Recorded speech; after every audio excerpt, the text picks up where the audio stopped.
Good evening. Welcome to the news on Rup-Sinhala. A very good evening indeed. I'm Shamindi Samrasekara. I'm Manoj Hettiarachchi. Look at the headlines.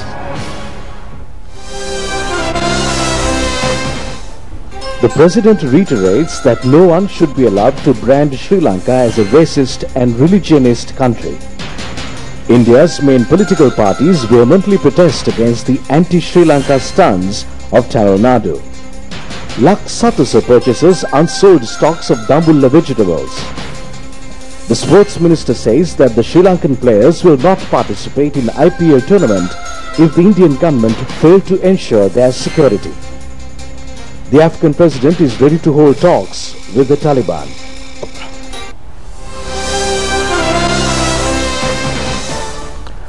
President Mahinda Rajapaksa says that the responsibility of everyone who loves the motherland is not to allow anyone to brand Sri Lanka as a racist and religionist country. He added that people should desist from providing weapons for persons who are waiting to level false allegations against the motherland. He was speaking at a ceremony held at Matara Veerahena Rajamaha Viharaya yesterday. President Rajapaksa declared open the newly built Atavisi Buddha shrine at the Veerahena temple.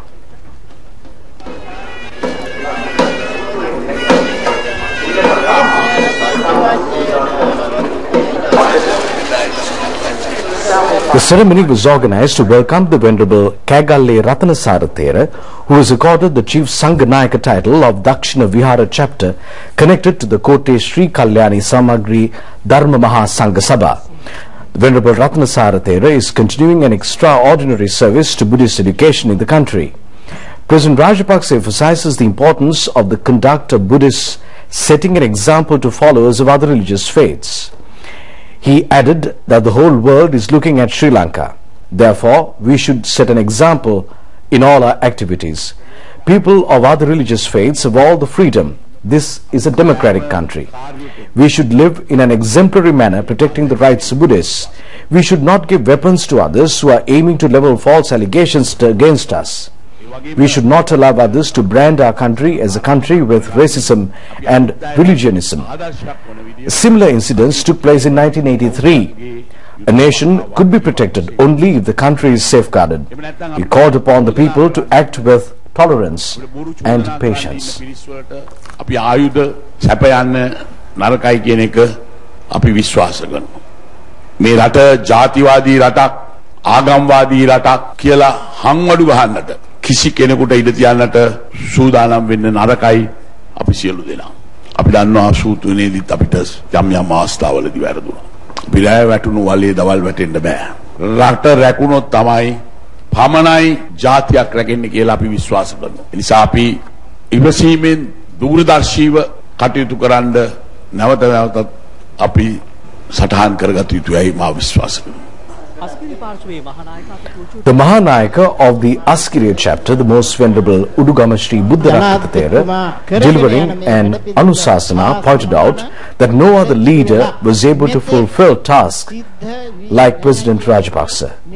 Various people were holding divergent views in the political arena. නායකයෙක් අපට පහළ වෙලා තිබෙනවා. මහ ජනතාව කෙසේ වෙතත් මේ රාජ්‍ය තන්ත්‍රයේ නොයෙක් විදිහේ මතමතාන්තර දරන අය නම් ඒ පිළිබඳව නොයෙක් විරෝධතා දක්වනවා. ඒ මොන විරෝධතාවයක් දැක්වුවත් අද අපේ රට ගොඩනැගීගෙන යන ආකාරය පිළිබඳව ටිකක් රට තුල ඇවිදලා බැලුවොත් තමයි යම් කිසි කෙනෙකුට මෙහි ප්‍රතිඵල මොකක්ද කියන එක තේරෙන්නේ. President Rajapaksa inspected the development activities taking place at the historic Vaurukannala Rajamaha Viharaya. He participated in religious observances at the temple yesterday. The President inquired into the welfare of the chief incumbent, the Venerable Dr. Dikwalle Tissanayaka Thera. Their discussions centered on future development activities of the sacred area. A massive clock built by Sri Lankan for the first time is being displayed at the temple. Divinura SLFP organizer Kanchana Vijayasekara accompanied the President during his visit to the temple. Christians the world over commemorate Easter Sunday with great devotion. This is their most venerated religious festival. Christians continue fasting and prayers during the 40-day Lent period commencing from Ash Wednesday.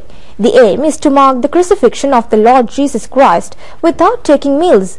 The Holy Week began from Palm Sunday. It marks the taking of Jesus from Galilee to Jerusalem. The Last Supper and the foot washing of the Lord Jesus Christ is commemorated on Maundy Thursday. The crucifixion and the death was commemorated on Good Friday.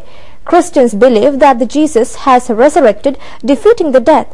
The Easter reiterates the need to walk towards the liberated path. Special prayers are organized in churches countrywide, marking the resurrection of Jesus Christ on Easter Sunday. Pope Francis delivered a passionate plea for peace in his first Easter Sunday message since being elected.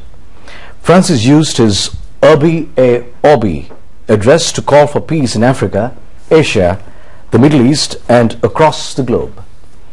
Pope paid much attention to the Syrian conflict, referring to the loss of civilian deaths and bloodshed.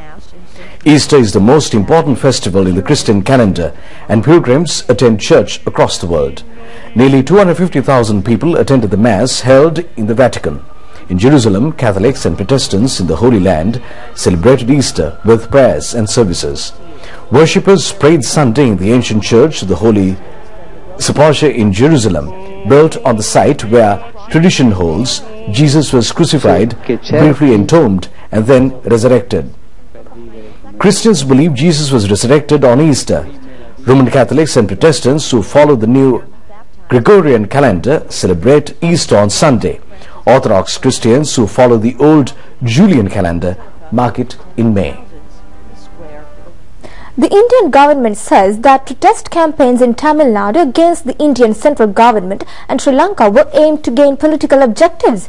This was disclosed by Junior Minister V. Narayanasamy, attached to Prime Minister's office at a media conference in Chennai. Tamil Nadu political groups have accused India for intervening to dilute the resolution presented by the United States against Sri Lanka at the Geneva Human Rights Council. Tiger sympathizers in thousands carried out protest demonstrations during the past few weeks against Sri Lanka and the Indian government. Narayanasamy alleged that students in Tamil Nadu are being instigated by certain Tamil Nadu leaders to stage agitations on the issue. Tamil Nadu State Council passed a resolution recently urging the central government to declare Sri Lanka as an enemy state. The Indian government has vehemently rejected this resolution. All main political parties in Tamil Nadu have expressed their position against anti-Sri Lanka activities. The main opposition party of India, Bharatiya Janata Party, says that it is not ready to consider Sri Lanka is an enemy state. Spokesman of the party, Ravi Shankar Prasad, told journalists in New Delhi yesterday that he has made it clear about his party's stance on the issue in and outside the Indian Parliament. Sports Minister Mahindananda Alutgamage says that Sri Lankan cricketers will not be allowed to participate in the upcoming IPL cricket tournament if there is no assurance from the Indian government on the security of the players. He made this disclosure in a special statement to media today. Sri Lankan cricketers fetch a high demand from Indian spectators for the upcoming IPL tournament, which is only second to the World Cup cricket tournament. Frontline Sri Lankan cricketers Mahela Jayawardena, Kumar Sangakkara and Angelo Matthews have been nominated to lead 3 Indian state teams. Expressing his views, Sports Minister Mahindananda Alutgamage noted that we should not be excited on the statement made by the Chief Minister. Action will be taken to find out the security arrangements for the Sri Lankan cricketers if there are any such issues. The Sri Lankan government will consider the friendly relations between the governments of India and Sri Lanka, cordiality between the cricket control boards of the two countries and the Indian players' intervention during the difficult periods of Sri Lankan cricket. He added that he will consider the views of Sri Lankan cricketers before taking any decision. However, if there is a problem of security of our cricketers, then we will not allow them to play IPL matches. Sports commentators say that the mixing of politics with sports is highly unjustifiable. They point out that the people will distance themselves from politicians if they try to take advantage using sports. Pakistan, India and Sri Lanka were the host countries of the 1996 World Cup cricket tournament. Australia and the West Indies decided not to participate in matches to be played in Sri Lanka due to LTTE terrorist activities.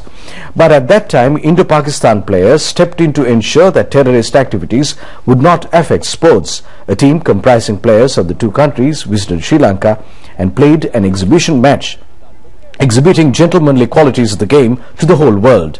It was a fine example of the unity of South Asian countries. But certain politicians of Tamil Nadu are engaged in a campaign to brainwash students and people with the aim of gaining petty objectives. Their malicious campaign is a mental attack against the independence of Tamil Nadu people. Political analysts note that the three-pronged campaign of Jayalalitha, Karunanidhi and Vaiko to distance sports-loving Tamil Nadu people from cricket spectatorship will boomerang on them very soon. The government says that the responsibility of everyone is to act with mutual understanding, building friendship among communities. No party has the right to harm another party. The government reiterates that prompt action will be taken against such violence. Minister Maithripala expressed these views relating to an incident took place in Papaliana recently at a media conference in Colombo today. He added that the government will take all necessary action if any person, whether he is Muslim, Tamil or Sinhalese, has had caused damage to any property. He noted that as the General Secretary of the ruling political party, the need to prevent such acts of violence. No one should be allowed to encourage such destructive acts, he said.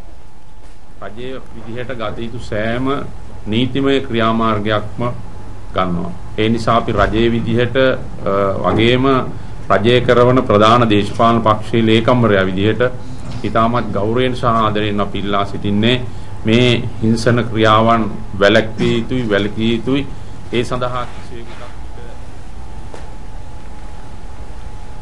කිසියම් ආකාරයකින් සිදු. Three students and a teacher drowned in the Navaladi Sea at Kennedy in Batticaloa when they were bathing this morning. The Kathankudi police said that this tragic incident took place at around 10:20 a.m. today. A teacher attached to the Badulla Saraswati Vidyalaya and three students of the Badulla Haliala Science College died in the incident. Bodies were recovered in a rescue operation carried out by the Sri Lankan Navy and fishermen. Our correspondent says that bathing at Kannadi Navaladi Lagoon is dangerous.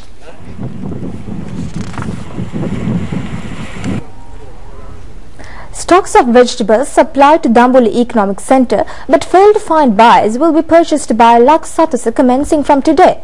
The aim is to sell agri-crops yields of farmers at a reasonable price. This action was taken following media reports of discarding large stocks of Dambula vegetables. Farmers cultivated short-term crops along with recent rains. Accordingly, large stocks of vegetables were received at the market. Excessive stocks of vegetables brought by farmers to Damboli Economic Centre had to throw away due to this reason. President Mahinda Rajapaksa has directed Minister Johnston Fernando to take prompt action on this matter. Accordingly, the purchasing of these stocks of vegetables was launched by Lux Satasa. Farmers have been able to sell low-country vegetables at prices ranging from 15 to 45 rupees per kilo due to this intervention. They could not sell their yield even at a price of 5 rupees per kilo during the past few days. Farmers said that they are receiving a reasonable price for vegetables without the intervention of middlemen as a result of the government's prompt action. Vegetables purchased by Lux Satasa will be sold in Colombo and suburban areas. 50,000 new members from the Mahara electorate have joined the Ratanagana Nil Ralla program of the Sri Lanka Freedom Party. The membership promotion program of the party will continue until the 4th of April. 35,000 members recently joined the SLFP in the Mahara electorate recently. This was disclosed by Deputy Minister Lasantha Alagewanna at a meeting in Pilikuntua. Owners of trade stalls received the SLFP membership at a new membership drive of the party at Manikinna town in Kandy. Minister Kelly Ramukwella and Central Province Chief Minister Saratheka Nayaka were present. 112 opposition activists in Kalavana received SLFP membership at a meeting chaired by Deputy Minister Premalal Jayasekara.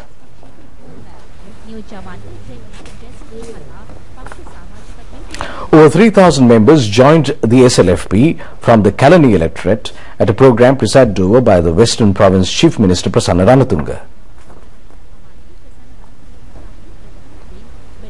A large number of people received the SLFP membership at a program conducted on the directions of Senior Minister Atawda Sinaviratne in Ruanwelle. Another SLFP membership drive was held under the patronage of MP Ruan Ranatunga, where a large number of members of women's and youth organizations in the Minuangura electorate received the party membership. A resident of Panadura has invented a solution to power crisis. The solar power device invented by him is used to supply power for all electrical appliances at his residence. Solar power is used by many countries to generate power. This technology is also being used in Sri Lanka as well. Solar cells are used to generate electricity in houses. This system is rarely used in the country. However, Tisil Kure, a resident of Panadura, has been able to meet electricity needs of his residents using solar power. He has also invented a method to add the balanced solar power to the national grid after fulfilling his home needs. Tisil Kure said that solar power could be used to supply electricity to all houses without causing any damage to environment. Afghan President Hamid Karzai is in the Gulf state of Qatar on a two-day state visit for talks with the Emir Sheikh Hamid bin Khalifa Al Thani. Officials say that the possibility of the Taliban opening a political office in Qatar is expected to be discussed. The setting up of an office in Qatar is regarded as a key step in formalizing a channel for peace talks between the Afghan government and the Taliban. US-led Western troops are due to leave Afghanistan by the end of 2014.